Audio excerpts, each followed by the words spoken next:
अस्सलामुअलैकुम, welcome to my YouTube channel smart learning. Class first year की एक poem है a dream within a dream. इसकी exercise solve करेंगे इस वीडियो के अंदर।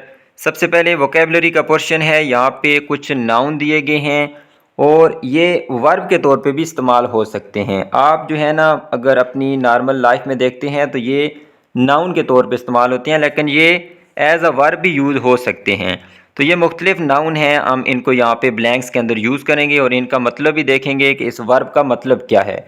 नाउन और वर्ब ये दोनों हो सकते हैं। तो पहला देखिए, हमारे पास जुमला है try and picture what the house will be look like once the builders have finished. तो पिक्चर का मतलब वैसे तो तस्वीर होता है, लेकिन यहाँ पे वर्ब के तौर पे जब इस्तेमाल कर रहे हैं तो ट्राई एंड पिक्चर मतलब कि कोशिश करो और तसव्वुर करो, सोचो। तो यहाँ पे तसव्वुर करने के लिए पिक्चर का वर्ड यूज़ किया गया है। फिर चेयर का मतलब वैसे कुर्सी होता है, लेकिन यहाँ पे वर्ब के तौर पे इस्तेमाल हुआ है, विल के बाद आया है। Mister Nasir will chair this meeting. Chair का मतलब है सदारत करना, तो मिस्टर नासिर जो है इस मीटिंग की सदारत करेंगे। तो ये वर्ब के तौर पे चेयर का मतलब है सदारत करना।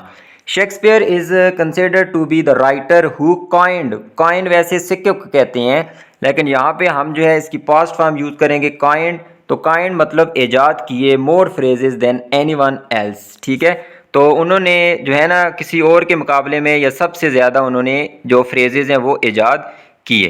Can you help me with these leaflets Abrar, I have to hand one to every women. वैसे हैंड किसको कहते हैं? हाथ को, लेकिन यहाँ पे जो हैंड है उसका मतलब वर्ब के तौर पे इस्तेमाल हुआ है और इसका मतलब है कि तकसीम करना या देना या थमाना। फिर नेक्स्ट सेंटेंस के अंदर है this wall is too rough, मतलब कि ये खुरदरी है, दीवार रफ है। We will have to sand it down before we can paint it. तो सैंड वैसे रेत को कहते हैं नाउन में, लेकिन यहाँ पे वर्ब के तौर पे इस्तेमाल हुआ है, मतलब कि उसको स्मूथ कर देना, उसको प्लस्तर कर देना, रेत लगा देना। फिर हमारे पास 6 नंबर है the smugglers beached their boat. Beach their boat, अपनी कश्तियों को साहिल पर लगाया। तो मतलब पास्ट फॉर्म यहाँ पे बना दिए मैंने। बीच वैसे साहिल को कहते हैं, तो बीच यहाँ पे मतलब क्या है? साहिल पर लगाना। तो पास्ट फॉर्म है साहिल पर लगाई अपनी कश्तियाँ और अनलोड की द स्टोलन गुड्स। गुड्स एक नाउन है, साजो सामान, अशिया। और स्टोलन पास्ट पार्टिसिपल है, लेकिन यहाँ पे एडजेक्टिव के तौर पे इस्तेमाल हुआ है, चोरी शुदा अशिया। फिर 7वें में देख लें the student of mine has been dogging me with stupid question. तो डॉग वैसे कुत्ते को कहते हैं, लेकिन हैज़ बीन डॉगिंग, तो ये प्रेजेंट परफेक्ट कॉन्टिन्यूज टेंस है। हैज़ बीन और उसके बाद आईएनजी वाली फॉर्म आती है। तो डॉगिंग पीछे पड़े रहना, me with stupid questions all week. फिर 8 नंबर है a male wolf can father up to 200 cubs in his lifetime. तो ये देखें मॉडल वर्ब है, उसके बाद वर्ब की फर्स्ट फॉर्म आती है। तो यहाँ पे फादर फर्स्ट फॉर्म है कि फादर वैसे तो बाप को कहते हैं, लेकिन यहाँ पे बाप बनना। तो एक जो नर वॉल्फ है, भेड़िया है, वो 200 बच्चों का अपनी ज़िंदगी के अंदर बाप बन सकता है। फिर 9वां है the snow is getting really heavy now, I think we should radio for help down in the valley. तो रेडियो तो वैसे तो नाउन है, लेकिन यहाँ पे देख लें ये शुड मॉडल वर्ब है, उसके बाद रेडियो वर्ब की फर्स्ट फॉर्म आई है। मेरा ख्याल है कि हमें रेडियो से रब्ता करना चाहिए मदद के लिए इन द वैली, वादी में। Why don't you pen a letter to your father. तो पेन का मतलब है लिखना, तो यहाँ पे वर्ब के तौर पे इस्तेमाल हुआ है लिखना। फिर है जी captain how many man were manning the lifeboats. तो मैन वैसे आदमी को कहते हैं, लेकिन मैन क्योंकि मैंने आईएनजी वाली फॉर्म लगाई है, वर्ब को चेंज क्यों किया है? क्योंकि ये पास्ट कॉन्टिन्यूस था, वर है तो वर के बाद आईएनजी वाली फॉर्म लगा दी है। आदमी सवार थे, ठीक है, तो यहाँ पे मैनिंग हो गया। फिर है जी हमारे पास sir could you get out of your car please, we have just clocked you doing hour. वैसे क्लॉक तो घड़ी को कहते हैं, लेकिन यहाँ पे देख लें हैव आया है और उसके बाद वर्ब की थर्ड फॉर्म लगानी थी, क्योंकि ये प्रेजेंट परफेक्ट टेंस है। तो क्लॉक्ड का मतलब यहाँ पे क्या है? रिकॉर्ड करना। तो हमने रिकॉर्ड किया है आपको कि आप जो है 115 माइल पर आवर से ऊपर जा रहे थे, आपकी स्पीड इससे ज़्यादा थी। नेक्स्ट हम चले जाते हैं जी, हमारे पास एडवर्ब फ्रेज का टॉपिक है। एडवर्ब जो है, फ्रेज क्या होती है? ग्रुप ऑफ वर्ड्स होते हैं, अल्फाज का मजमूआ होता है, दो या दो से ज़्यादा अल्फाज जो इकट्ठे काम करते हैं एक एडवर्ब के तौर पे। एडवर्ब किस किस को डिस्क्राइब करता है? किसी वर्ब को, किसी एडजेक्टिव को या किसी दूसरे एडवर्ब को, वो तो एक एडवर्ब होता है। लेकिन अगर दो या दो से ज़्यादा अल्फाज ऐसे हों जो हमें इन क्वेश्चंस का आंसर करें, किस किस का? हाउ, ठीक है, कैसे, हाउ मच, व्हेन कहाँ, वेयर कब, व्हेन कब, वेयर कहाँ, और वाई क्यों, इन चीज़ों का हमें आंसर करें तो वो क्या कहलाएगा, एडवर्ब कहलाएगा। और चूंकि हम एडवर्ब फ्रेज के बारे में पढ़ेंगे तो एडवर्ब फ्रेज भी जो है वो दो या दो से ज़्यादा अल्फाज का ग्रुप होगी जो हमें इनका आंसर करेगी। तो यहाँ पे एक एक्सरसाइज है, मैंने नोट डाउन किए हैं कि कौन से इसमें एडवर्ब फ्रेजेस हैं, और साथ साथ मैंने आपको बताया भी है कि ये किस चीज़ का आंसर कर रहे हैं। तो यहाँ पे देख लें, we hope the package will arrive within the hour. तो यहाँ पे देख लें, यहाँ पे हमें आंसर दे रहा है व्हेन, कब, कि कब जो है पैकेज आएगा, 1 घंटे के अंदर। तो घंटे के अंदर आएगा, जो हमें आंसर कर रहा है व्हेन का, इस वजह से ये एडवर्ब फ्रेज है। फिर है जी, my sister reads books almost as quickly as you do. तो यहाँ पे हमें आंसर कर रहा है ये हाउ, कि मेरी सिस्टर कैसे पढ़ती है किताबें। ठीक है, वर्ब को डिस्क्राइब कर रहा है कैसे पढ़ती है, almost as quickly as you do, तकरीबन उतना ही तेज जितना तुम करते हो। तो ये सारी एडवर्ब फ्रेज है। The news reports the metro will be closed for a week. तो हाउ लॉन्ग, टाइम के लिए हमें बता रहा है कि फॉर अ वीक, एक हफ्ते के लिए, जो कि हमें आंसर कर रहा है हाउ लॉन्ग, कितने टाइम के लिए क्लोज होगी, मेट्रो कितने टाइम के लिए क्लोज होगी, तो एक हफ्ते के लिए। फिर हमारे पास है your pen writes better than my pen does. How your pen writes, तुम्हारा पेन कैसे लिखता है, better than my pen does. तो ये हमें हाउ का आंसर कर रही है, जो कि एडवर्ब ऑफ मैनर है, एडवर्ब फ्रेज है जो कि मैनर का आंसर कर रही है। Nawab takes the bus on Tuesdays. तो ये हमें आंसर कर रहा है व्हेन, कब जो है वो बस लेता है। ठीक है, कब लेता है, ऑन ट्यूसडे, ट्यूसडे को। तो ये हमारे पास एडवर्ब फ्रेज है जो कि टाइम के बारे में बता रही है, व्हेन का आंसर कर रही है। Jamal and Mariam will arrive. Jamal और मरियम आएंगे, पहुंचेंगे। ठीक है, कैसे पहुंचेंगे, हाउ, बाय ट्रेन, ट्रेन से। तो ये भी मैनर के बारे में बता रही है, हाउ का आंसर कर रही है। The dog digs under the fence. जो डॉग है वो खोदते हैं, किधर खोदते हैं, वेयर, प्लेस के बारे में बता रही है, अंडर द फेंस। तो ये हमारे पास एडवर्ब फ्रेज है जो वेयर का आंसर दे रही है। Mom helps me with my homework more often than dad does. तो हाउ ऑफन का हमें आंसर कर रही है, जो कि फ्रिक्वेंसी के बारे में बताता है कि कितनी मरतबा। तो मॉम जो है मदद करती है कितनी मरतबा, मेरे डैड जितनी मदद करते हैं उनसे ज़्यादा, more often than dad does. तो ये हमें हाउ ऑफन का आंसर कर रही है, ये भी हमारे पास एडवर्ब फ्रेज हो गई। फिर 9 नंबर है, Asma found her purse that afternoon. When did Asma find her purse. तो ये हमें आंसर दे रही है कि कब उसको जो है ना पर्स उसने ढूंढा। तो यहाँ पे हमें मिलकर आंसर मिल रहा है दैट आफ्टरनून, उस दोपहर। तो ये हमें आंसर दे रही है व्हेन का। फिर है we flew our kites on the big hill. Answer दे रहा है वेयर, हम कहाँ पे हमने जो है ना अपनी पतंगें उड़ाई, हमने कहाँ पे उड़ाई, ऑन द बिग हिल, जो बड़ी पहाड़ी है उसके ऊपर। तो वेयर का आंसर कर रही है। तो ये हमारे पास एडवर्ब फ्रेज है। नेक्स्ट हम देख लेते हैं जी, यहाँ पे बी टॉपिक है, मेन क्लास को एडवर्बियल फ्रेज के साथ यहाँ पे कनेक्ट करना है। तो ये मैंने कनेक्ट किया, लेकिन एक से ज़्यादा ऑप्शन भी यहाँ पे हो सकते हैं। तो पहला देख लें, वन ब्लीक आफ्टरनून, एक उदास दोपहर या शाम भी आप कह सकते हैं। तो एक उदास दोपहर, she began to speak in Russian, उसने रशियन में बोलना शुरू किया। तो ये इसके साथ जुमला आ जाएगा। अब एक से ज़्यादा भी हो सकते हैं, जैसे देख लें द डॉग बिगैन बार्किंग। जैसे मैंने इसके साथ ये कनेक्ट किया विदाउट वार्निंग, बगैर खबरदार किए हुए, द डॉग बिगैन बार्किंग। ये सारी हमारे पास एडवर्बियल फ्रेजेज हैं और ये सारी हमारे पास मेन क्लाजेज हैं।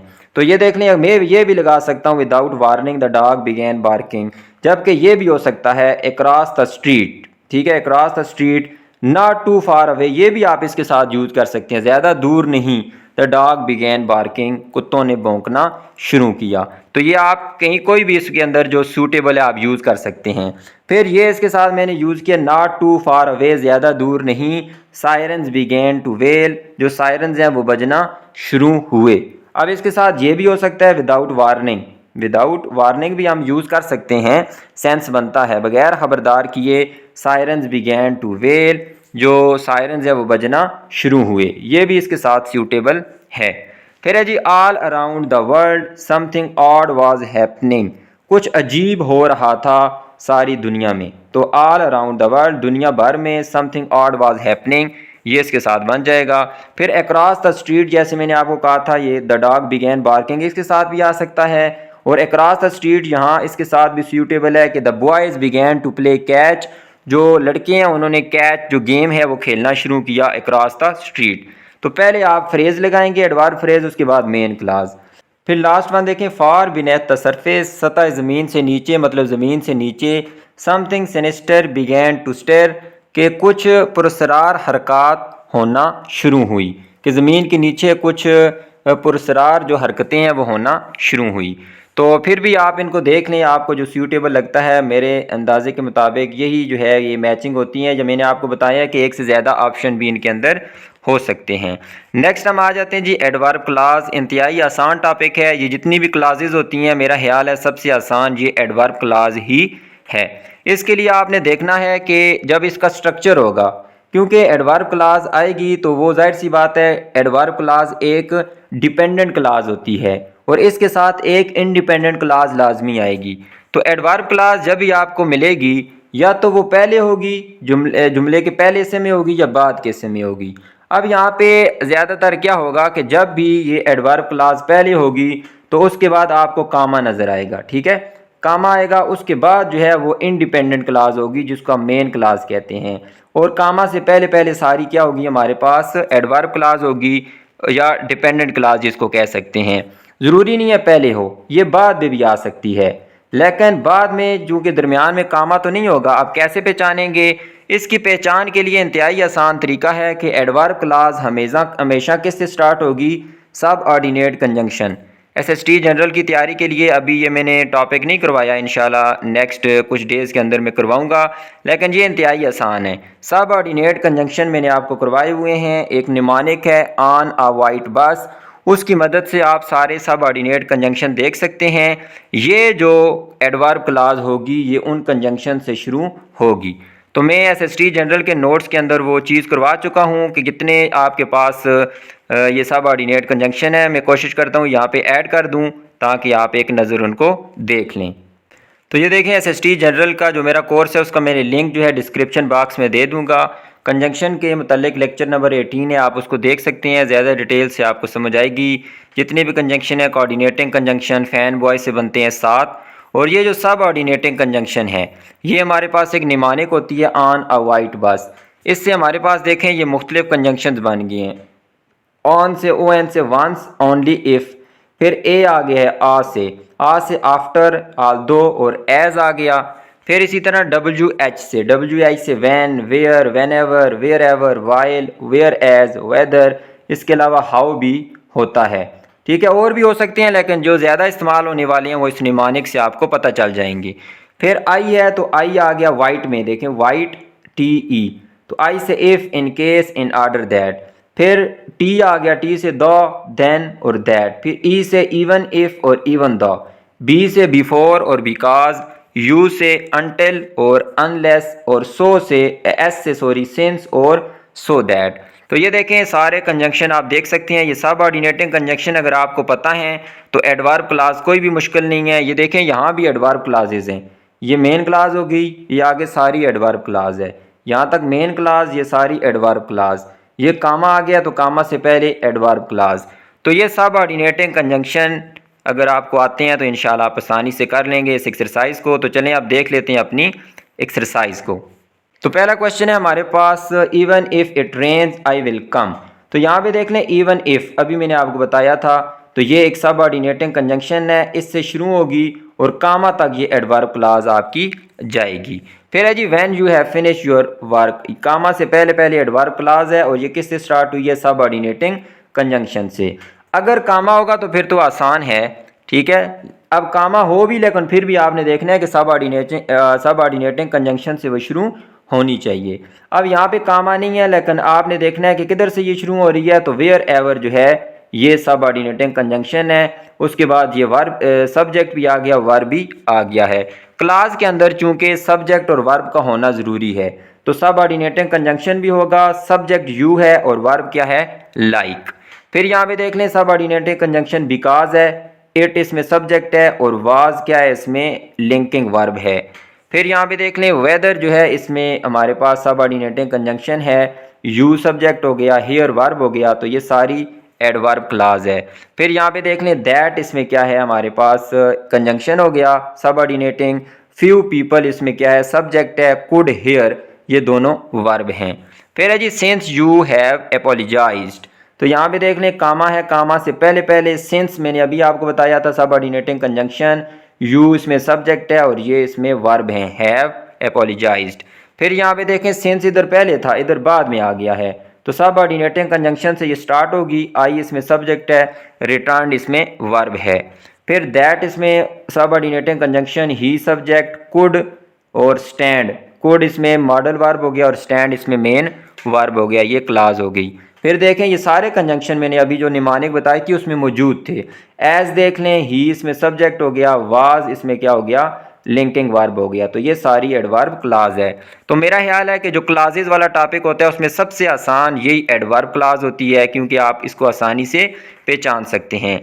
फिर यहाँ पे देख लें जी एडवर्ब फ्रेजेस का दोबारा टॉपिक आ गया है, इनको मैंने अंडरलाइन कर लिया है, आप इनको देख सकते हैं, साथ साथ मैंने लिख भी दिया है कि ये किसका आंसर कर रहा है जी, प्लेस का, ये भी प्लेस, ये भी प्लेस।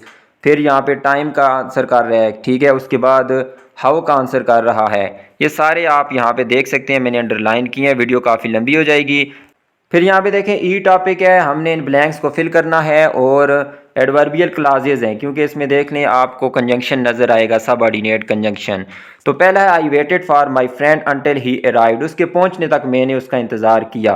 तो अनटिल, अप टू का मतलब ही होता है तक, लेकिन ये फिजिकल हाइट के लिए होता है या किसी लिमिट के लिए, जैसे up to 10 feet, up to 15 feet या अप टू 20 जब हम नंबर्स लिखते होते हैं फर्स्ट, या 20 नेचुरल नंबर्स अप टू 20 इस तरह लिखते होते हैं, तो उसके लिए अप टू का वर्ड यूज़ होता है। अनलेस तो एक कंडीशन के लिए इस्तेमाल होता है, जैसे हम इफ़ इस्तेमाल करते हैं पॉजिटिव सेंस के लिए और अनलेस इस्तेमाल करते हैं नेगेटिव सेंस के लिए, जब तक के नहीं। आगे इसका एक एमसीक्यूज आएगा। फिर है जी he hid where his pursuers could not find him, तो ये एक क्लास थी हिड, ही हिड उसने छुपाया, वेयर यहाँ पे देखें ये सबऑर्डिनेटिंग कंजंक्शन है, तो यहाँ प्लेस के लिए हम इस्तेमाल करेंगे where his pursuers could not find him.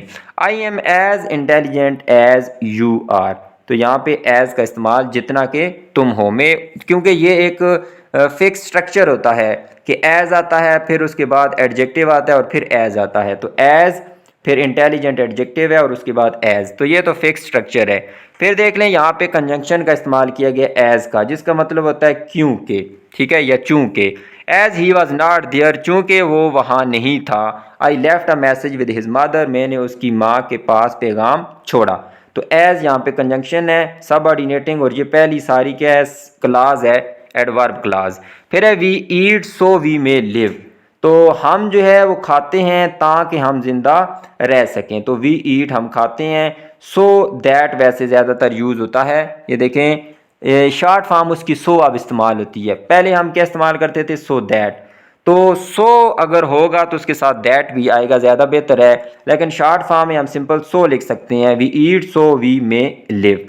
लेकिन अगर आप दैट को इस्तेमाल करें तो क्लासिकल सेंस या जो फॉर्मल इंग्लिश है उसके अंदर दैट का भी इस्तेमाल किया जा सकता है, तो ज़्यादा बेहतर यहाँ पे क्या है कि आप सो इस्तेमाल करें, या सो दैट हो तो वो भी इस्तेमाल कर सकते हैं, हम खाते हैं ताकि हम जिंदा रहें। शी वाज सो टायर्ड, तो यहाँ पे ये एडवर्ब है, टायर्ड यहाँ पे एडजेक्टिव है, ठीक है, तो यहाँ पे एडजेक्टिव क्यों है टायर्ड, क्योंकि ये पास्ट पार्टिसिपल फॉर्म है जो कि एक एडजेक्टिव का काम कर रही है, तो सो जो है एडजेक्टिव को जो भी डिस्क्राइब करता है वो एडवर्ब होता है, तो शी वाज सो टायर्ड यहाँ पे इस्तेमाल करेंगे। सच नहीं इस्तेमाल कर सकते, सच एक एडजेक्टिव है और प्रोनाउन के तौर पे भी इस्तेमाल हो सकता है डेमोस्ट्रेटिव, लेकिन यहाँ पे देखें एडजेक्टिव से पहले हमारे पास क्या आएगा एडवर्ब आएगा। फिर हमारे पास सातवां है जी if you eat too much, अगर तुम, ये देखें कंडीशन है, अगर तुम जो है बहुत ज़्यादा खाते हो, यू मे फॉल इल, तुम बीमार हो सकते हो, तो यहाँ पे इफ़ का इस्तेमाल किया हमने कंडीशन के लिए।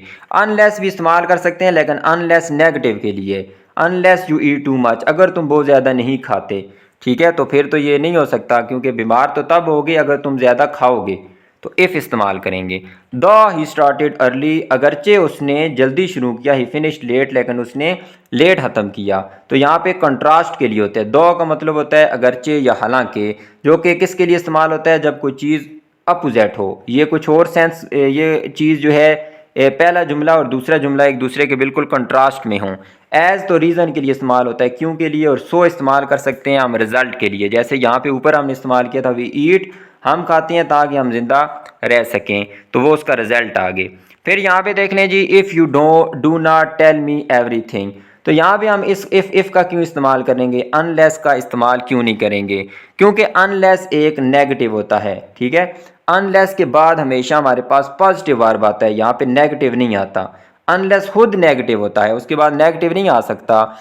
इफ़ के बाद पॉजिटिव स्टेटमेंट भी आ सकती है और नेगेटिव दोनों आ सकती हैं। अगर मैं यहाँ पे अनलेस लगाता तो जब तक नहीं, उसका मतलब ये होता, फिर आगे नेगेटिव दोबारा तो नहीं आ सकता, you do not tell me everything. अगर मैं इफ़ लगाता हूँ तो इसका मतलब है अगर तुम जो है मुझे सब कुछ नहीं बताते, I will not be able to help you, मैं जो है तुम्हारी मदद नहीं कर पाऊँगा, करने के काबिल नहीं हूँगा। तो यहाँ पे हम इस्तेमाल करेंगे इफ़, क्योंकि अनलेस जो है उसके साथ हमेशा पॉजिटिव वर्ब आएगा, क्योंकि अनलेस खुद नेगेटिव होता है, और इफ़ के बाद पॉजिटिव भी आ सकता है और नेगेटिव भी आ सकता है। फिर लास्ट में do not go until I get ready. Last exercise है जी, ये भी इंतहाई आसान है, क्योंकि एडवर्ब क्लास के बारे में बताना है, और एडवर्ब क्लास किससे स्टार्ट होगी, कंजंक्शन से। कौन से कंजंक्शन से, सबऑर्डिनेटिंग कंजंक्शन से। तो ये प्रोवर्बियल सेइंग्स हैं, कुछ प्रोवर्ब्स हैं, लेकिन हम उस पे नहीं जाते, सिंपल हम अपनी एडवर्ब क्लास को अंडरलाइन करते हैं। तो ये देखें, सबऑर्डिनेटिंग कंजंक्शन है, कामा से पहले पहले हमारी क्या बन जाएगी, एडवर्ब क्लास। ये भी वाइल है, ये भी वाइल है, ये सबऑर्डिनेटिंग कंजंक्शन, ये आ गई हमारे पास, क्लास बन गई। फिर इफ़ देख लें, ये हमारे पास क्या है, कंजंक्शन है सबऑर्डिनेटिंग, यू सब्जेक्ट है, डोंट नो वर्ब हो गया, और वर्ब कामा से पहले पहले सारी हमारे पास क्या है, एडवर्ब क्लास। फिर बिकॉज हमारे पास कंजंक्शन है, इट देख लें, इसमें सब्जेक्ट है, इज़ कलर्ड, ये हमारे पास वर्ब हो जाएंगे, और ये सारी क्लास बन जाएगी। फिर अनलेस, ये हमारे पास कंजंक्शन है, उसके बाद यू आर हेल्पिंग, ये सब्जेक्ट और आगे ये वर्ब हो गए, और ये क्लास बन गई। फिर यहाँ पे देख लें, बिफोर कंजंक्शन है, आगे सारी क्लास। फिर व्हेन एवर कंजंक्शन है, और यहाँ कामा तक सारी एडवर्ब क्लास है। ये इंतहाई आसान है। सबऑर्डिनेटिंग कंजंक्शन आप याद कर लें, तो उनसे शुरू होगी, वैन से शुरू हो रही है, यू इसमें सब्जेक्ट है, आर मेकिंग इसमें वर्ब है, एज से स्टार्ट हो रही है, सुन एज से, और यू इसमें सब्जेक्ट है, फॉरबिड जो है, और जो है इसमें हमारे पास वर्ब है, और कामा से पहले पहले।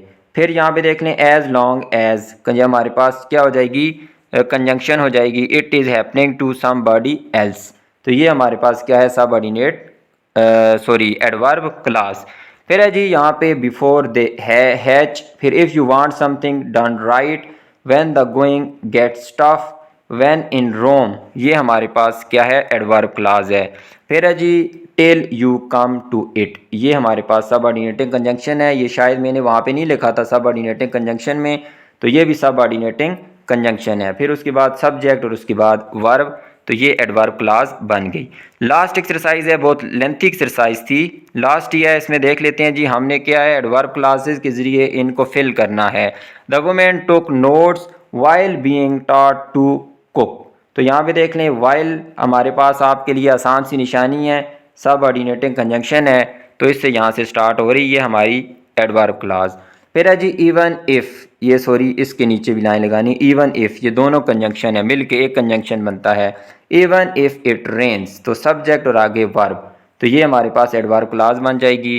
फिर यहाँ पे देख लें, wherever you like, subordinating conjunction, subject और वर्ब, ये एडवर्ब क्लास।